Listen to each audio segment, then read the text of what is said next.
প্রিয় শিক্ষার্থীবৃন্দ, আসসালামু আলাইকুম। আমি মোহাম্মদ কিবরিয়া ভুইয়া, প্রভাষক, আইসিটি বিভাগ, ক্রিয়েটর কলেজ। প্রিয় শিক্ষার্থীবৃন্দ, আজকে আমি উচ্চ মাধ্যমিক শ্রেণীর তথ্য যোগাযোগ প্রযুক্তি বিষয়ের দ্বিতীয় অধ্যায়ের একটি টপিকস নিয়ে আলোচনা করব। আশা করি তোমরা সবাই ভালো আছো এবং আমার টপিকসটি আমার ক্লাসের জন্য সবাই তৈরি আছো। প্রিয় শিক্ষার্থীবৃন্দ, তো আজকে আমরা যে টপিকসটি নিয়ে আলোচনা করব বিগত টপিক্সের ধারাবাহিকতায়, সে টপিকসটি হচ্ছে ডাটা ট্রান্সমিশন মেথড।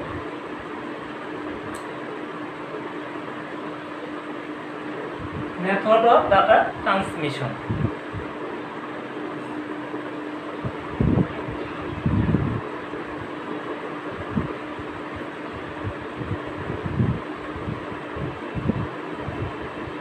অর্থাৎ ডাটা ট্রান্সমিশন মেথড।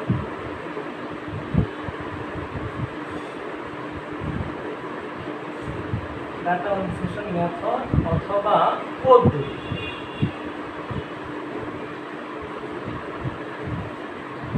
প্রিয় শিক্ষার্থীবৃন্দ,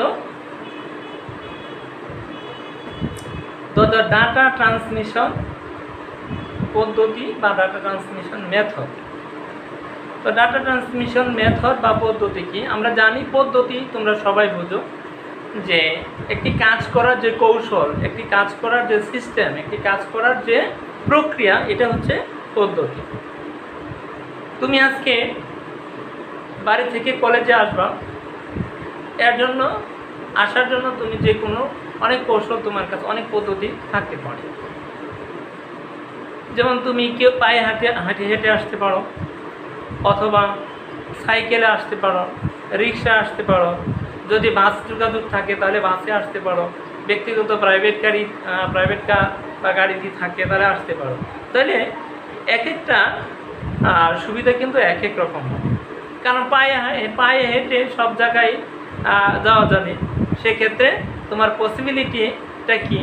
যদি খুব বেশি দূরে হয় তাহলে সেটা আসলে খুব এটা এই পদ্ধতিটা তেমন কি ব্যবহারযোগ্য, গ্রহণযোগ্য না।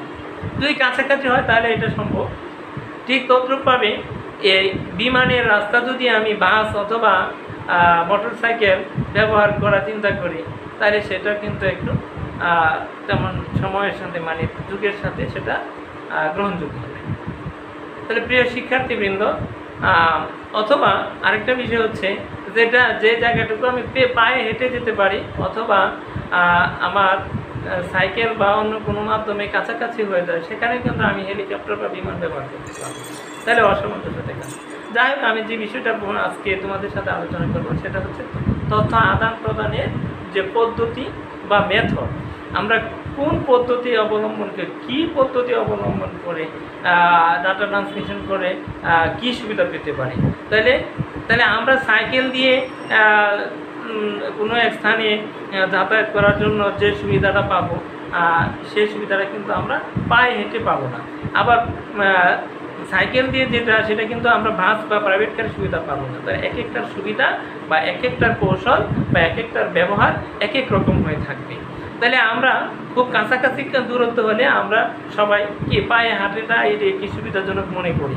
এতে কি আমার কি লাগবে, সময় কম,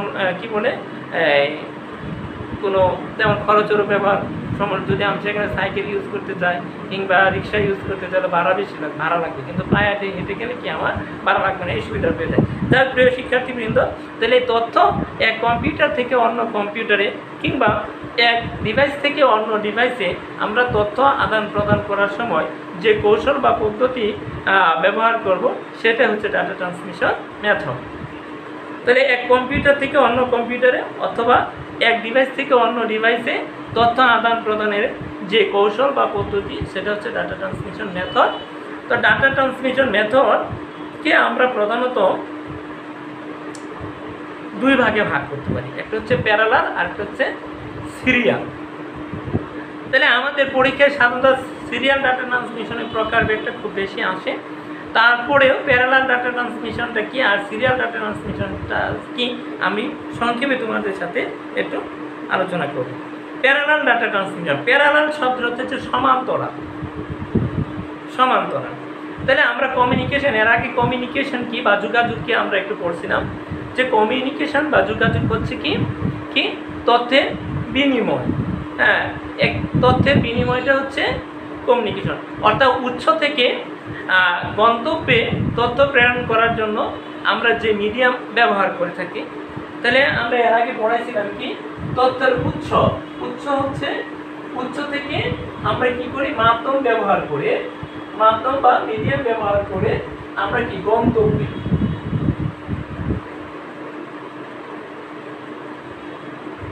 এই উৎস থেকে আমরা গন্তব্য পর্যন্ত ডাটা ট্রান্সমিট করার জন্য আমরা করে থাকি। তাহলে এটা হচ্ছে ডাটা ট্রান্সমিশন বা ডাটা কমিউনিকেশন, অর্থাৎ উৎস থেকে ডাটাকে তার গন্তব্য পর্যন্ত পৌঁছে দেওয়া। অর্থাৎ একটি যদি তোমার কম্পিউটারটার মধ্যে কোনো তথ্য থাকে আর এই তথ্যটাকে যদি অন্য কোনো কম্পিউটারে অথবা প্রিন্টারে অথবা স্ক্যানার থেকে কম্পিউটারে এরকম তথ্য প্রেরণের যে বিনিময়ের যে পদ্ধতি বিনিময়, সেটা হচ্ছে কি ডাটা কমিউনিকেশন।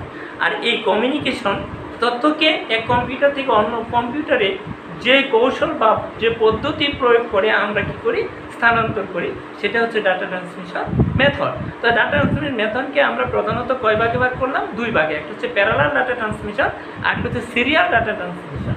তো প্যারালাল শব্দের অর্থ হচ্ছে কি, প্যারালাল শব্দের অর্থ হচ্ছে সমান্তরাল।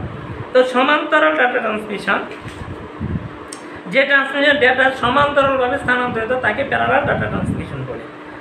সাধারণত কম্পিউটার অভ্যন্তরে থাকা বিভিন্ন সাব ইউনিটের মধ্যে দূরত্ব খুব কম হওয়ার কারণে এদের মধ্যে যে ডাটা স্থানান্তর হয় সে ডাটা স্থানান্তরটা হচ্ছে কি প্যারালাল ডাটা স্থানান্তর।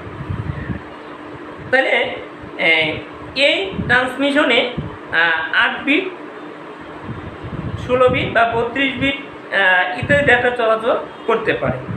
তাইলে আমরা আর এই পদ্ধতিতে কি দূরত্ব খুব বেশি হলে কি এটা খুব বেশি উপযোগী না, তবে খুব সেখানে কি ব্যবহার করে যদি দূরত্ব একটু বেশি হয়ে যায় তাহলে সেই ক্ষেত্রে কি কেবল, তারপরে মডেম, ইউএসবি পোর্ট ইত্যাদি ব্যবহার করা যায়। যাই হোক, যে প্রিয় শিক্ষার্থীবৃন্দ, প্যারালাল ডাটা ট্রান্সমিশনটা হচ্ছে সাধারণত কি যে কম্পিউটারে অভ্যন্তরে থাকা বিভিন্ন সাব ইউনিটের মধ্যে যে ডাটা ট্রান্সমিশন মেথডটা ব্যবহার করা হয় সেই ডাটা ট্রান্সমিশন মেথডটা হচ্ছে কি প্যারালাল ডাটা ট্রান্সমিশন, অর্থাৎ সমান্তরাল যোগাযোগ।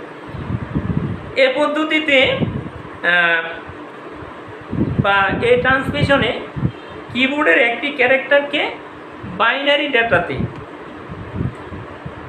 এনকোড করে 8 বিট কোড তৈরি করা হয় এবং সবগুলো বিট সমান্তরালভাবে যুক্ত থাকে এবং একই সাথে উৎস থেকে গন্তব্যে পৌঁছে দেওয়া যায়।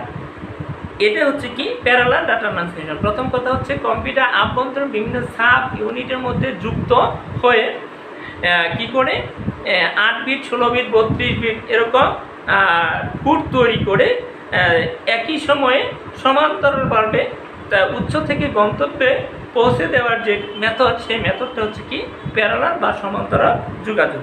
যেমন উদাহরণস্বরূপ বলা যায় যে n সংখ্যক ডাটা ট্রান্সমিশনের জন্য n সংখ্যক সংকেত ব্যবহার করা হয়। n সংখ্যক অর্থাৎ n সংখ্যক 8টি ডাটা ট্রান্সমিশনের জন্য 8টি কি করা হয়, 8টি মানে 8টা তার ব্যবহার করা হবে, 8টি সিগন্যাল ব্যবহার করা হয়। এরকম এই সিস্টেমকে কম্পিউটার বাসও বলা হয়। প্রিয় শিক্ষার্থীবৃন্দ, বাস হচ্ছে কি কেবল একগুচ্ছ তার। তাইলে আমরা মূলত প্যারালাল ডাটা ট্রান্সমিশনটা কি, যে প্যারালাল ডাটা ট্রান্সমিশন হচ্ছে সমান্তরাল যোগাযোগ। কম্পিউটার আভ্যন্তরীণ ইউনিটগুলোর মধ্যে যুক্ত হয়ে কি কোড তৈরির মাধ্যমে একই সময়ে সমান্তরালভাবে সবগুলো ইউনিটের মধ্যে কি ডাটা ট্রান্সমিশন করে দেওয়ার যে কৌশল বা পদ্ধতি, সেটা হচ্ছে প্যারালাল ডাটা ট্রান্সমিশন। আর সিরিয়াল ডাটা ট্রান্সমিশনটা কি? সিরিয়াল ডাটা ট্রান্সমিশন হচ্ছে দূরবর্তী অবস্থান থাকা ডিভাইসগুলোর জন্য সিরিয়াল ট্রান্সমিশন ব্যবহার করা। অর্থাৎ দূরবর্তী অবস্থানে থাকা ডিভাইসগুলোর মধ্যে যে ডাটা ট্রান্সমিশন হয়, সেই ডাটা ট্রান্সমিশনটা হচ্ছে কি সিরিয়াল ডাটা ট্রান্সমিশন। আমি বলছিলাম কম দূরত্বে, অর্থাৎ কম্পিউটারে অভ্যন্তরে বিভিন্ন ইউনিট, তো একটি কম্পিউটার তার অভ্যন্তরে একটি মাদারবোর্ড মধ্যে, মানে একটা ইউনিট থেকে অন্য ইউনিটের মধ্যে তথ্য স্থানান্তরে যে কি করা হয়, কোড তৈরি করে একই সময়ে সবগুলো কোড মানে সংকেত ব্যবহার করে যুক্ত হয়, সেটা ছিল প্যারালাল। তো কম দূরত্বের মধ্যে, কাছাকাছি দূরত্বে খুব। আর মানে দূরত্ব তখন বেশি হবে এক কম্পিউটার থেকে অন্য কম্পিউটারে, এরকম যদি হয় প্রিন্টার থেকে কম্পিউটারে, কম্পিউটার থেকে প্রিন্টারে, একটা কম্পিউটার থেকে অনেকগুলো কম্পিউটারে, এরকম যে ডাটা ট্রান্সমিশন সেটা হচ্ছে সিরিয়াল ডাটা ট্রান্সমিশন। তাহলে যে ডাটা ট্রান্সমিশন পদ্ধতি ধারাবাহিকভাবে একটি বিটের পর অপর বিট স্থানান্তরিত হয় তাকে সিরিয়াল ডাটা ট্রান্সমিশন মেথড বলা হয়। যে প্রথম কথা সিরিয়াল ডাটা ট্রান্সমিশন কি, একটি ডিভাইস থেকে অন্য দূরবর্তী আরেকটি ডিভাইসের মধ্যে ডাটা ট্রান্সমিট করে। আর কি, যেটা ট্রান্সমিশন পদ্ধতি ধারাবাহিকভাবে একটি বিটের পর আরেকটি বিট স্থানান্তরিত হয় তাকে কি সিরিয়াল ডাটা ট্রান্সমিশন মেথড বলা হয়। তো প্যারালাল ডাটা ট্রান্সমিশনটা হচ্ছে কম্পিউটার আভ্যন্তরে বিভিন্ন ইউনিটের মধ্যে সংযুক্ত হয়ে ডাটা ট্রান্সমিট করা হয়, সেটা হচ্ছে কি প্যারালাল। আর সিরিয়াল হচ্ছে কি, যে দূরে যে ডাটা ট্রান্সমিশন করতে ধারাবাহিকভাবে একটি বিটের পর অপর একটি বিট কি করা হয়, ডাটা ট্রান্সমিট করা হয়, সেটা হচ্ছে কি সিরিয়াল ডাটা ট্রান্সমিশন। যেমন কম্পিউটার থেকে প্রিন্টারে, একটা কম্পিউটার থেকে অনেকগুলো কম্পিউটারে একই সময়, এই যে ট্রান্সমিশন সেটা হচ্ছে কি সিরিয়াল ডাটা ট্রান্সমিশন। তো সিরিয়াল ডাটা ট্রান্সমিশন কে আমরা প্রধানত তিন ভাগে ভাগ করতে পারি।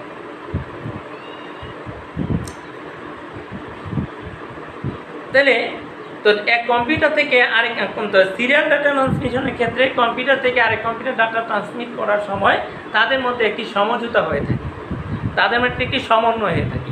এই সমন্বয়টাকে বলা হয় বিট সিনক্রোনাইজেশন। প্রিয় শিক্ষার্থীবৃন্দ, এটা থেকে জ্ঞানের প্রশ্ন হয়, বিট সিনক্রোনাইজেশন কি? তাহলে বিট সিনক্রোনাইজেশন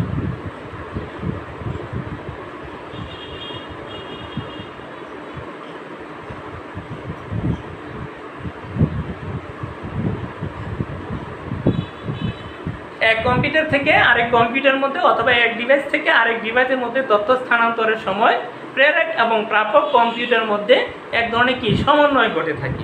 সমন্বয় বা সমঝোতার যে হয়, এই সমন্বয় বা সমঝোতাটাকেই বলা হয় বিট সিনক্রোনাইজেশন।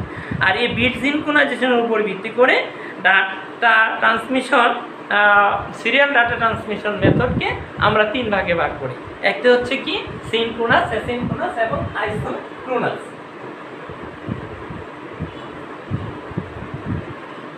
তাহলে মূলত সিরিয়াল ডাটা ট্রান্সমিশন মেথড হচ্ছে তিন প্রকার: সিনক্রোনাস, অ্যাসিনক্রোনাস, অ্যাসিনক্রোনাস, সিনক্রোনাস হলো অ্যাসিনক্রোনাস। অ্যাসিনক্রোনাস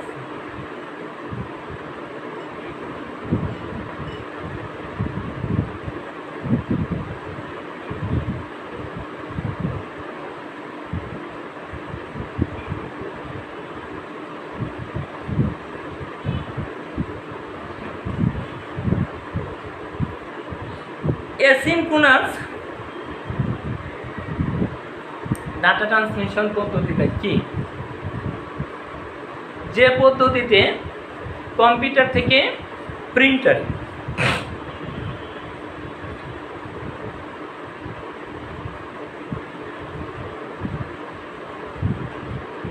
শিক্ষার্থীবৃন্দ,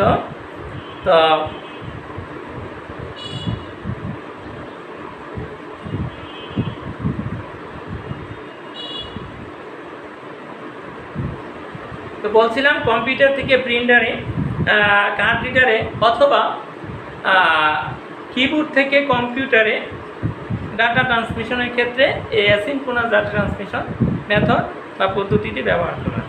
এ পদ্ধতিতে প্রতিবারে 8 বিট করে ডাটা প্রেরণ করা হয়। তোমাদের বই আছে যে পদ্ধতিতে ক্যারেক্টার বাই ক্যারেক্টার পদ্ধতিতে ডাটা ট্রান্সমিট করা হয় সেই পদ্ধতি বা মেথডটা হচ্ছে অ্যাসিনক্রোনাস ডাটা ট্রান্সমিশন মেথড। কি বলা হচ্ছে? যে ডাটা ট্রান্সমিশন মেথড বা পদ্ধতিতে character by character data transmit করা হয়, এই পদ্ধতি বা মেথডটি হচ্ছে অ্যাসিনক্রোনাস ডাটা ট্রান্সমিশন মেথড। তো ক্যারেক্টার বাই ক্যারেক্টার কি? তো আমরা জানি ক্যারেক্টার হচ্ছে 8 বিট হচ্ছে এক ক্যারেক্টার, 8 বিট সমান হচ্ছে এক ক্যারেক্টার অথবা 1 বাইট। তো প্রতিবারে কয় বিট ডাটা ট্রান্সমিট করা হয়? 8 বিট। আর কোথায়? কিবোর্ড থেকে কম্পিউটার। এই ডাটা ট্রান্সমিশন মেথডটা কোথায় ব্যবহার করা হয়? কিবোর্ড থেকে কম্পিউটার ডাটা ট্রান্সমিট করতে, অথবা কম্পিউটার থেকে প্রিন্টারে ডাটা ট্রান্সমিট করতে, কম্পিউটার থেকে কার্ড রিডারে ডাটা ট্রান্সমিট করতে এই পদ্ধতিটি ব্যবহার করা হয়।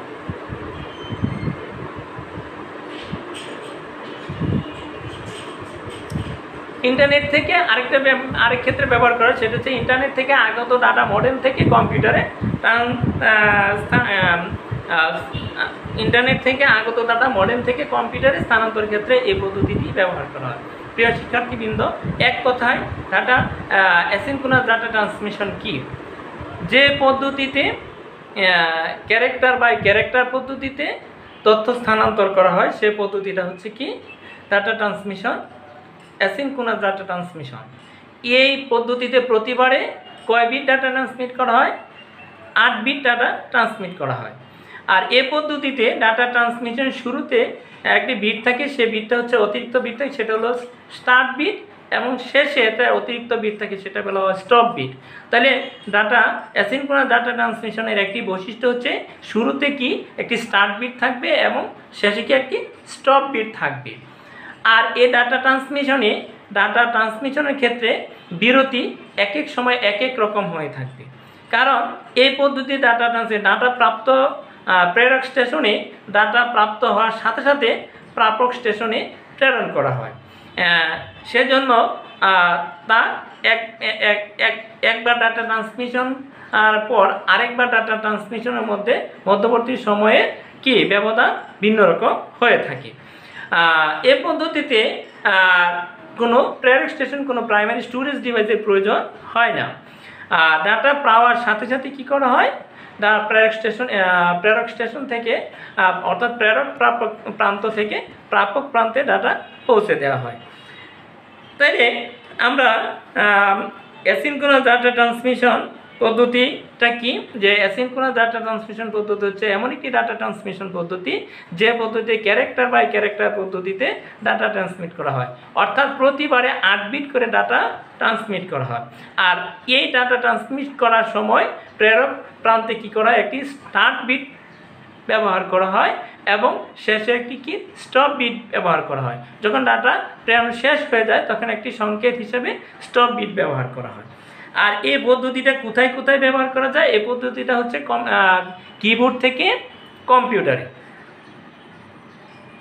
তারপর কম্পিউটার থেকে প্রিন্টারে, কার্ড রিডারে, আর ইন্টারনেট থেকে আগত ডাটা মডেম থেকে কম্পিউটারে প্রেরণের ক্ষেত্রে এই অ্যাসিনক্রোনাস ডাটা ট্রান্সমিশন পদ্ধতি ব্যবহার করা হয়। তো প্রিয় শিক্ষার্থীবৃন্দ, এ হচ্ছে অ্যাসিনক্রোনাস ডাটা ট্রান্সমিশন। তারপরে যে ডাটা ট্রান্সমিশন মেথড সেটা হচ্ছে synchronous.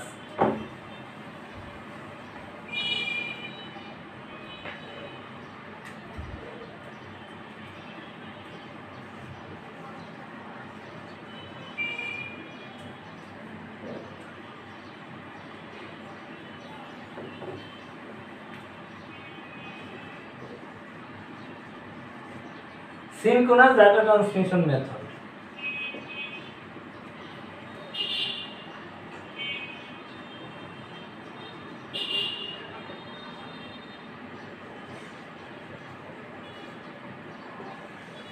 Synchronous data transmission method যে পদ্ধতিতে প্রেরক স্টেশন থেকে প্রাপক স্টেশনে ডাটা ট্রান্সমিট করার সময় প্রতিবারে ডাটাকে ব্লক আকারে প্রেরণ করা হয়, ব্লক বা প্যাকেট আকারে প্রেরণ করা হয়। ব্লক বা প্যাকেটটা কি তাহলে বুঝতে হবে। তাহলে ব্লক বা প্যাকেট হচ্ছে 8টা বিট একত্রিত করে একটি কি করা হয়, 8টি বিট একত্রিত করে একটা ব্লক বা প্যাকেট তৈরি করা হয়।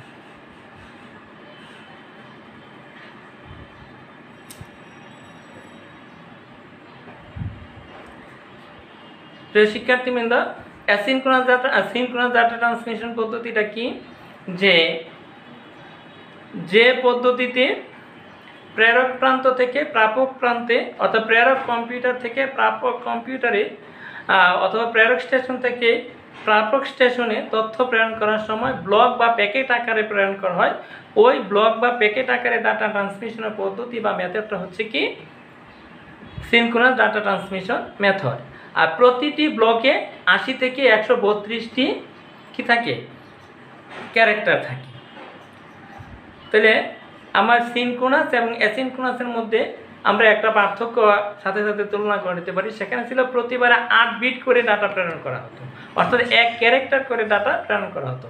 আর এখানে প্রতিবারে 80 থেকে 132টি ক্যারেক্টার, অর্থাৎ 80 থেকে 132টি ক্যারেক্টারে একটি ব্লক বা প্যাকেটে রূপান্তর করে একসাথে পৌঁছে দেওয়া হয়।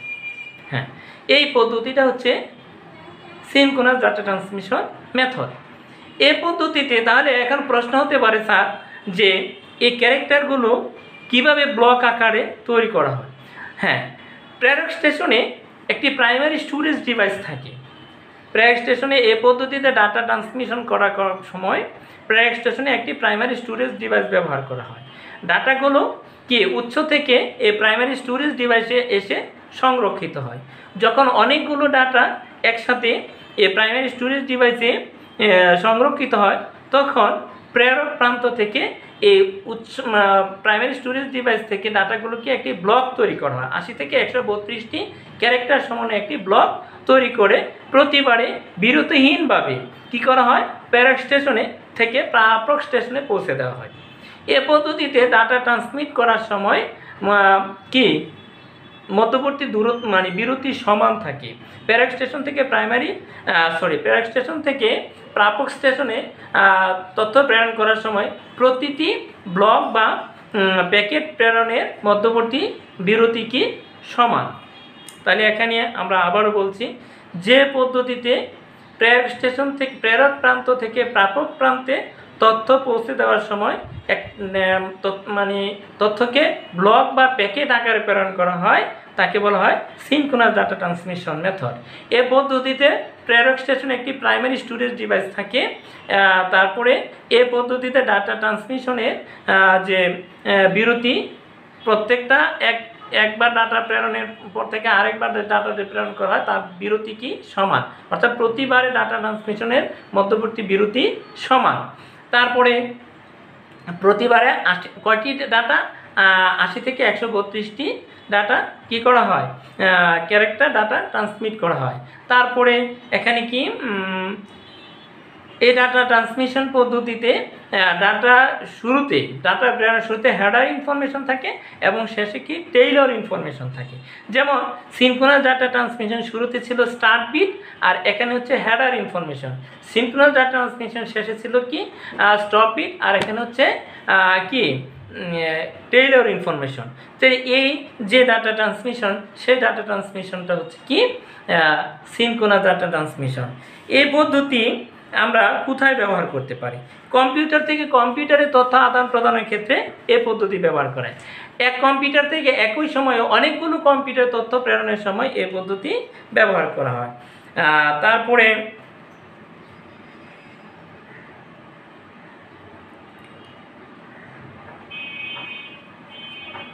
এটা হচ্ছে সিনক্রোনাস ডাটা ট্রান্সমিশন। আর এটার অসুবিধাগুলো কি কি আছে আর সুবিধাগুলো কি আছে আমরা একটু দেখি। সুবিধা হচ্ছে একসাথে অনেকগুলো ডাটা ট্রান্সমিট করা যায়, এজন্য কি আমার কম সময়ে অধিক পরিমাণ তথ্য প্রেরণ করা যায়। তারপরে এই পদ্ধতির দক্ষতা খুব বেশি। তারপরে হচ্ছে কি এখানে কি করা হয়, যখন ডাটা প্রেরণ শুরু করা হয় তখন ডাটা প্রেরণ শেষ করা পর্যন্ত অনবরত ডাটা চলতে থাকে। তাকে এই সিস্টেমটাকে কি অলস অবস্থায় বসে থাকতে হয় না। কিন্তু আমাদের সিনক্রোনাস ডাটা ট্রান্সমিশন কিন্তু যতক্ষণ ডাটা কি একটি অলস অবস্থায় বসে মানে অবস্থায় থাকে। তারপরে এই পদ্ধতির সবচেয়ে বড় সুবিধা হচ্ছে সিনক্রোনাসের তুলনায় এই পদ্ধতিতে ডাটা প্রেরণের সময় অনেক কম লাগে আর অল্প সময়ে অধিক পরিমাণ তথ্য বা ডাটা প্রেরণ করা যায়।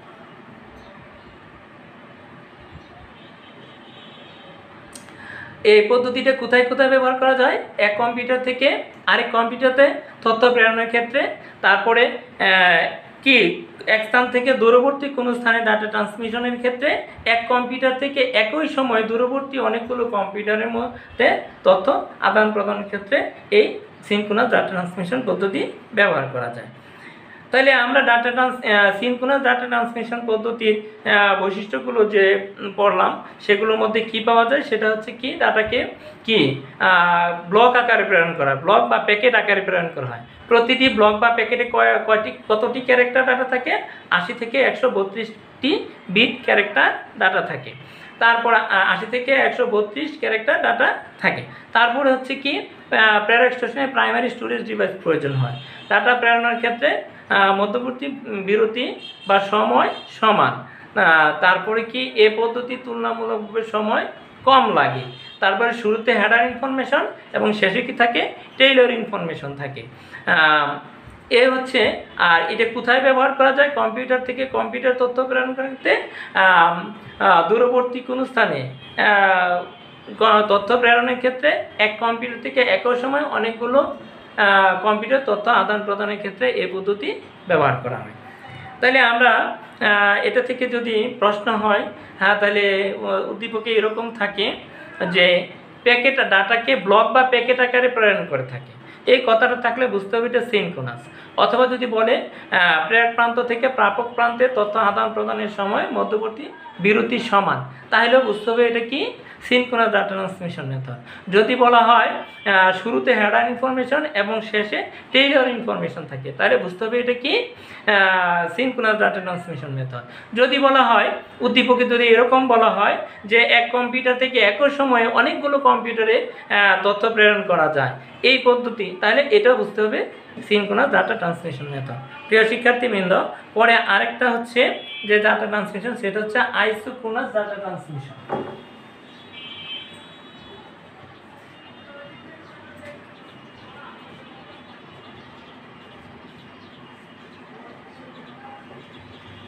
Isochronous data transmission method. তো আইসোক্রোনাস ডাটা ট্রান্সমিশন শব্দের আইসোক্রোনাস ডাটা ট্রান্সমিশনটা হচ্ছে মূলত অ্যাসিনক্রোনাস এবং সিনক্রোনাস, এটা সমন্বয়। এবং সিনক্রোনাস হচ্ছে আপডেট ডাটা ট্রান্সমিশন, দ্রুত গতি সম্পন্ন। অর্থাৎ এখানে বলা যায় যে সিনক্রোনাসে কি করা হতো, অ্যাসিনক্রোনাসে কি করা হতো? যখন প্রেরক প্রান্ত থেকে প্রাপক প্রান্তে তথ্য প্রেরণ করা হতো তখন প্রেরক প্রান্তে তথ্য আসা মাত্রই প্রাপক প্রান্তে পৌঁছে দেওয়া হতো। আর সিনক্রোনাসে কি করা হতো? ডাটাগুলো উৎস থেকে প্রেরক প্রান্তে এসে প্রাইমারি স্টোরেজ ডিভাইসে জমা হতো। অনেকগুলো ডাটা যখন জমা হতো তারপরে মানে ব্লক আকারে ডাটাকে বিরতিহীনভাবে প্রেরণ করা হতো। আর এটা হচ্ছে যে পদ্ধতিতে প্রেরক ও প্রাপক স্টেশনের মধ্যে ডাটা ট্রান্সমিশনের সময় একই। যে পদ্ধতিতে প্রেরক এবং প্রাপক স্টেশনের মধ্যে ডাটা ট্রান্সমিশন সময় একই, অর্থাৎ একটা নির্দিষ্ট একই সময়ে কোনো প্রকার বিরতি ছাড়া, কোনো প্রকার বিলম্ব ছাড়া কি করা হয়? একক সময়ে সমস্ত ডেটা ব্লক বা প্যাকেট আকারে ট্রান্সমিট করা হয়। ওই পদ্ধতিটা হচ্ছে আইসোক্রোনাস ডাটা ট্রান্সমিশন। কারণ প্রেরক প্রান্ত থেকে ডাটা ব্লক বা প্যাকেট আকারে কোনো রকম বিরতি বা বিলম্ব ছাড়াই কি করা হয়? প্রেরণ করা হয়। একসাথে অনেকগুলো ডাটা প্রেরণ করা হয়, সেটা হচ্ছে আইসোক্রোনাস ডাটা ট্রান্সমিশন মেথড। প্রকৃতপক্ষে এটি হচ্ছে সিনক্রোনাস এবং অ্যাসিনক্রোনাসের সমন্বিত রূপ। তবে সিনক্রোনাসের চেয়ে আরও দ্রুত সময়ে আরও বেশি পরিমাণ ডাটা একটা একক সময়ে প্রেরণ করা যায়। এটা হচ্ছে আইসোক্রোনাস ডাটা ট্রান্সমিশন। এর ট্রান্সমিশনের সুবিধাগুলো কি? ট্রান্সমিশন স্পিড তুলনামূলকভাবে অন্যান্য ডাটা ট্রান্সমিশন মেথডের তুলনায় বেশি। তারপর প্রতি ক্যারেক্টারের মাঝে কোনো বিরতির প্রয়োজন হয় না। প্রতি ক্যারেক্টারের শুরুতে স্টার্ট বিট এবং স্টপ বিট প্রয়োজন হয় না। যে অ্যাসিনক্রোনাস বা সিনক্রোনাস, অ্যাসিনক্রোনাসে যেমন ছিল স্টার্ট বিট স্টপ বিট, আর সিনক্রোনাসের হেডার ইনফরমেশন টেইলর ইনফরমেশন, কিন্তু আইসোক্রোনাসে এরকম কোনো সংকেত বা প্রয়োজন নেই। আইসোক্রোনাসটা কোথায় কোথায় ব্যবহার করা যায়? সাধারণত রিয়েল টাইম অ্যাপ্লিকেশন ডেটা ট্রান্সফারশনে এই পদ্ধতি ব্যবহার করা হয়। বিভিন্ন মাল্টিমিডিয়া কমিউনিকেশন যেমন অডিও কল, ভিডিও কলের জন্য এই পদ্ধতিতে ডাটা ট্রান্সমিট করা হয়ে থাকে। তো প্রিয় শিক্ষার্থীবৃন্দ, আমরা ডাটা ট্রান্সমিশন বা তথ্য আদান প্রদানের কৌশল আমরা এতক্ষণ আলোচনা করলাম। মূলত হচ্ছে যে তিনটি কৌশলে আমরা ডাটা ট্রান্সমিট করতে পারি। তিনটি কৌশল হচ্ছে কি, আমি একটা সংক্ষিপ্ত উদাহরণ দিয়ে তোমাদের এই আজকের টপিকটা শেষ করব। যেটা আমি ক্লাসে প্রায় বলে থাকি যে তুমি বাজার থেকে কিছু সামগ্রী বাড়িতে আনবা। ধরো এখানে তুমি বাজার থেকে ধরো কিছু পরিমাণ আলুই ক্রয় করলে, এক বস্তা আলু ক্রয় করলে, সেখানে আলুর পরিমাণ মনে করো আছে প্রায় 10,000 পিস আলু আছে। তাহলে এই আলু বাজার থেকে তুমি বাড়িতে আনবা। তুমি চিন্তা করছো যে এখানে এই আলু বাজার থেকে বাড়িতে আনার জন্য তুমি এখানে আমাদের আজকের আলোচনার ক্ষেত্রে যদি আমরা তিনটা কৌশল ইউজ করতে পারি। আলুগুলোকে কি করলাম, এরকম 8টা করে, প্রতিবার 8টা করে বাজার থেকে বাড়িতে নিয়ে আসলাম। তাহলে এই আলুগুলো বাজার থেকে বাড়িতে আনলে যে সময় লাগবে, তার কারণ অ্যাসিনক্রোনাসে ছিল কি, প্রতিবারে 8টি বিট অর্থাৎ এক ক্যারেক্টার করে ডাটা ট্রান্সমিট হয়, ক্যারেক্টার বাই ক্যারেক্টার পদ্ধতি। তাহলে 8 বিট হচ্ছে এক ক্যারেক্টার, তাহলে আনলাম। তাহলে তোমাকে কতবার আসতে হবে? 8 দিয়ে যদি 10,000 আমরা ভাগ করি, 8 থেকে 8,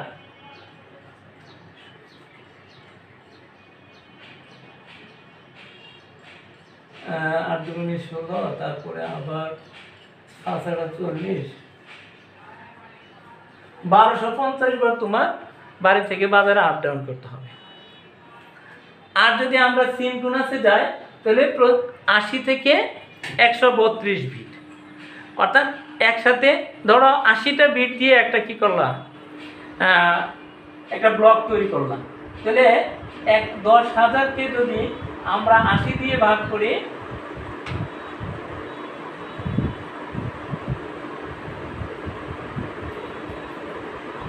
তো 60,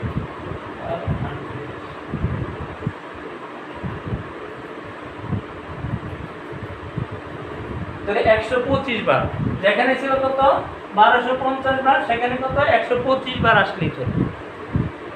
আবার আইসোক্রোনাস হচ্ছে 125 বার না হয়ে সেখানে কি আরো কম সময় লাগবে, ধরো তোমার 5 বার বা 7 আসলেই চলবে। তাহলে কি করলাম, তুমি প্রথমবার 8টি করে একটা ছোট ছোট প্যাকেট করলাম, আর প্রতিবারে একটা করে প্যাকেট বাড়িতে নিয়ে আসলাম। এটা হচ্ছে অ্যাসিনক্রোনাস ডাটা ট্রান্সমিশন। আবার কি করলাম, এরকম 8টি করে প্যাকেট তৈরি করে, এরকম 8টি করে কি করলাম, ক্যারেক্টার ভাগ করে, এরকম অনেকগুলো ক্যারেক্টার তুমি তৈরি করলাম। এরকম অনেকগুলো ক্যারেক্টার একসাথে কি করলাম, একটা বস্তার মধ্যে,